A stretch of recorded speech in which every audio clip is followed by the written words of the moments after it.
तब्बल 20 वर्षांच्या नंतर काँग्रेसचे नेते पवनराजे निंबाळकर यांच्या हत्येचा निकाल आज लागण्याची शक्यता। माजी गृहमंत्री प्रद्युम्नसिंह पाटील यांच्यासह 9 आरोपींचा आज फैसला होणार। ज्यांना जायचंय त्यांनी खुशाल जावं, खासदारांसोबतच्या बैठकीमध्ये उद्धव ठाकरेंचा संताप। बाळासाहेबांची शिवसेना सोडून जाणाऱ्यांना पश्चात्ताप होईल, ठाकरेंची उद्विग्न प्रतिक्रिया। 22 जूनला ठाकरेंच्या शिवसेनेच्या सर्व आमदारांची उद्धव ठाकरेंनी बोलावली बैठक। खासदारांच्या नंतर आमदारांशी उद्धव ठाकरे साधणार संवाद। पावसाळी अधिवेशनाच्या पार्श्वभूमीवरती मार्गदर्शन।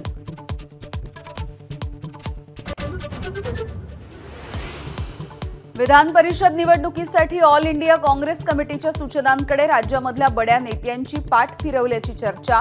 काँग्रेसमधील अंतर्गत कलह चव्हाट्यावर, बड्या नेत्यांनी पाठ फिरवल्यामुळे निवडणुकीमध्ये पक्षाची पीछेहाट।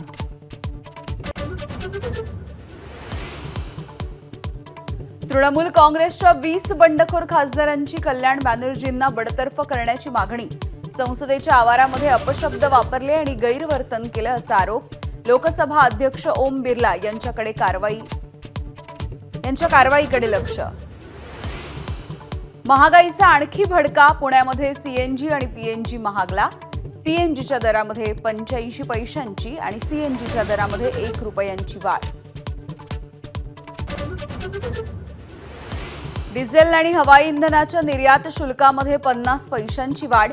डिझेलवरती 14 रुपये तर एटीएफ वरती 12.5 रुपये निर्यात शुल्क। पेट्रोलवरील निर्यात शुल्क जैसे थे। कॉकरोच जनता पार्टीकडून आज नागपूरमध्ये आंदोलन। अभिजित दिपके दाखल, सत्यपाल महाराजांचा आंदोलनाला पाठिंबा। जयपूरचा हल्ला प्रतिगामी विचारधारेकडून झाल्याची दिपकेंची टीका। मुंबईकरांवरती पाणी टंचाईचं संकट आणखी गडद। मुंबईमधल्या धरणांमध्ये अवघा 10% पाणीसाठा। पुढील आठवड्यापासून पाणी कपात 20% वाढवण्याचा महानगरपालिकेचा विचार। अण्वस्त्र बाळगणार नाही हे इराणनं मान्य केलंय, डोनाल्ड ट्रम्प यांचा दावा। इराणवरचे सर्व निर्बंध हटवल्याचा आणि $300 देणार असल्याच्या बातम्या खोट्या, असंही स्पष्टीकरण।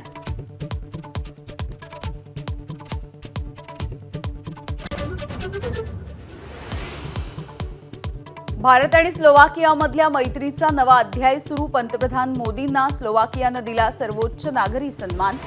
पंतप्रधान मोदींकडून पुरस्कार 140 कोटी भारतीयांना समर्पित।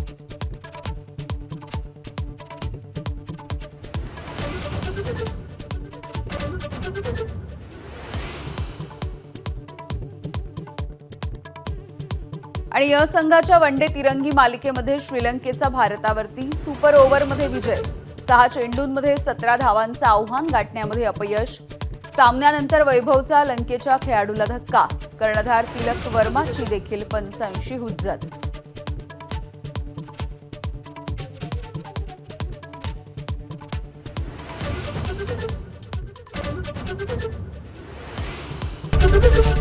एबीपी माझा, उघडा डोळे बघा नीट।